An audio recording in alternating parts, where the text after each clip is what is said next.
All right, if you guys have not gone and checked out Ermes Gasparini's latest video, it's titled his progress for Levon. And I think there's some really interesting lifts that we see in this video, so I wanted to talk about them today. Now, there's really two lifts that I wanted to talk about specifically, and it's this lift right here, and then it's the kind of classic Ermes back pressure lift, which is a form of back pressure that's using both elbow flexion and internal rotation. It's very side pressure heavy, compared to something like Devin Laird's pronation back pressure lift that's almost all elbow flexion and even some external rotation.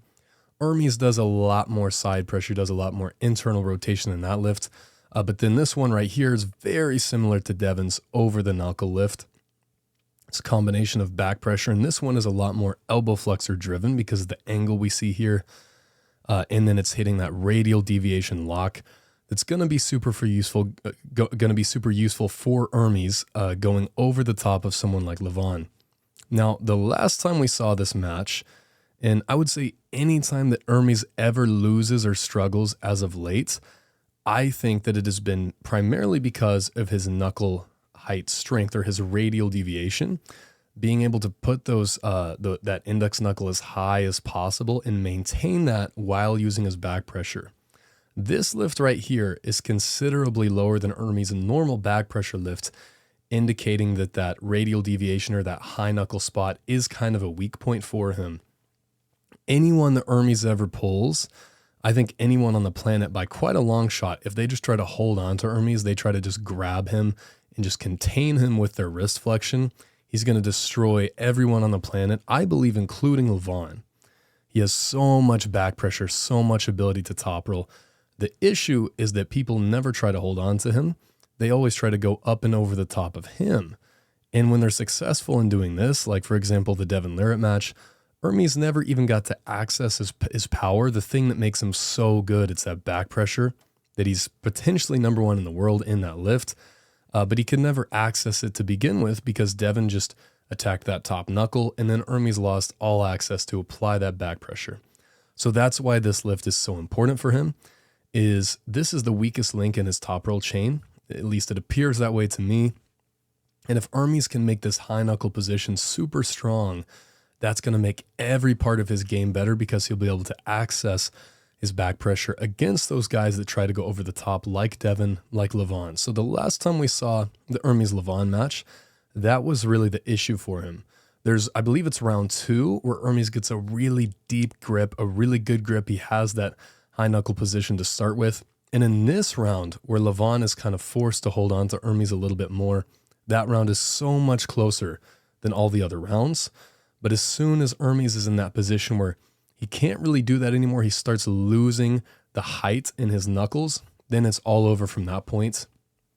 So this is going to do two things. It's going to give Ermes a possibility of actually just straight up top rolling Levon and going up over the top of him. But even if it doesn't do that, it's going to force Levon to arm wrestle in a position that is going to be more vulnerable to a flop press. Because whenever you're really having to focus on driving that wrist up, straight up into the air to try to gain height in a match, that's the position where you're more vulnerable to a flop press. But he's going to have to do that because if he tries to focus too much on cupping and maybe a little bit of a lower grip that would be better at defeating that flop press, then he's probably just going to get top rolled. Ermes will be able to go over the top of him. So either way, I think this lift for working on Ermes' opener is super important. And I think this might be a warm-up set here. No, that's the actual set. So this is, let's look at the weights here. Looks to me like if we say that this loading pin is maybe a kilo or something, it looks like he has got 1, 2, 3, 10 kilo plates, and then 1 20 kilo plate plus the loading pin. So maybe 51 kilos for reps here. To me, that's very impressive on this lift. A lot of people can't even do that for a single. That's what, about 113 pounds over the knuckle. And he's actively curling the weight too, which probably just makes it even harder. I know the bicep isn't the weak link in this case, but still, it's very impressive lift that we see here from Ermes. What was that, about 5 reps at 51 kilo, if I'm guessing the weights right. And then, so that's his opener. That's how he starts the match. Even if that fails, then he's still going to have access to this lift. And like I said, this is somewhere around maybe a 50-50 split between a straight up elbow flexion lift, like just straight up bicep driven back pressure. Someone like Irakli, Zirakashvili uses that a lot. And then a much more side pressure driven back pressure. So what I would say is it's probably somewhere in the middle, because Ermes is pulling to his left shoulder instead of to his right shoulder because of the biomechanics of the lift. If he's pulling to his right shoulder, it would be mostly elbow flexion. And of course, if he's just going straight sideways, then that would be almost all internal shoulder rotation. But he's kind of hitting that middle spot right around his left shoulder. So to me, this is about a 50-50 split of internal shoulder rotation and elbow flexion driven back pressure. And on this one, looks like we got 1, 2, 3 reps so far, 5 reps. And you can kind of see that angle that I'm talking about. He's pulling probably around to that shoulder. It looks like past his face, maybe somewhere around right here that he's pulling to. And what is that? 6, 7, 8. I think he gets around 12 reps here. I've probably botched the count at this point, but I believe he gets 12. Knowing me, that might be totally wrong. Anything into double-digit counting is extremely difficult, but you can see quite a bit of side pressure. So to me, this lift right here, even if Ermes does end up losing that radial deviation, his wrist flops back, I think this lift is exactly what he needs to access that flop press. And if it does end up being kind of a defensive flop press like we saw last time, this lift actually has a huge amount of translation to that, because it's about half elbow flexion and half side pressure. And if you go back and watch that match with Ermes versus Levon, that's really what he was using. He wasn't like a super shoulder committed, only pressing kind of flop press. It was almost like a Todd roll in some ways, at least in the opening, because he kind of catches the Levon in that defensive position, even with the flop.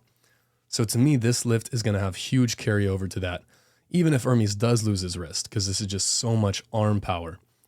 This isn't really taxing the hand that much. It's almost all arm, and it's very applicable to the sport, in my opinion. And I believe he gets 12 reps there. Now, if we come down and look here, I think that looks like a number 5 to me. So I'm guessing 5 kilo and then another probably 2 10-kilo plates, I'm guessing. So we're at 25, and then I'm guessing that these are 20-kilo plates. So that adds up to 85 kilo. And then we've got the loading pin here, which, let's say, plus the carabiner or whatever, the rope, all the stuff, maybe 86 kilo. And to be fair, I'm sure that there's some friction here going on.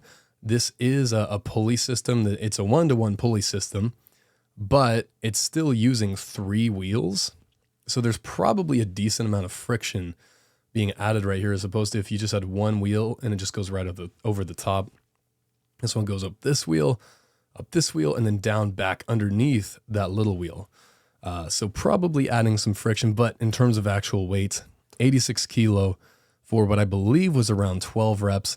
Just for fun, I went ahead and plugged that into a 1-rep max calculator, and it told me that, it told me that it was going to be 120.4 kilos for an estimated 1-rep max on this lift.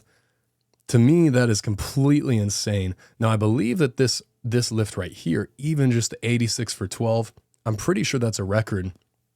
I'm not entirely aware of all of Ermes' previous PRs, but that seems really good to me. And if I counted the plates correctly, as far as I know, that's a world record, at least in terms of reps. And I would not at all be surprised if Ermes does go ahead and break his 1RM on back pressure before the match. I know also that in general, whenever you're dealing with a lift like this, where the limiting factor of the lift is more of an isometric hold rather than an active rep, those lifts generally are a lot easier to get a ton of reps on while being closer to your 1-rep max. So maybe that calculation isn't quite correct, but if it's at least even in the ballpark, like maybe Ermes can still do over 100 kilos on a 1-rep max in this lift, that would still be super, super impressive. So let me know what you guys think. Let me know whose training you're kind of leaning towards in terms of its effectiveness coming up into this match. But yeah, thank you guys so much for watching. Let me know what you think about Ermes. Who are you predicting to win? I think Levon still has to be the favorite, but Ermes is looking promising. All right, thank you guys so much for watching. I'll talk to you later.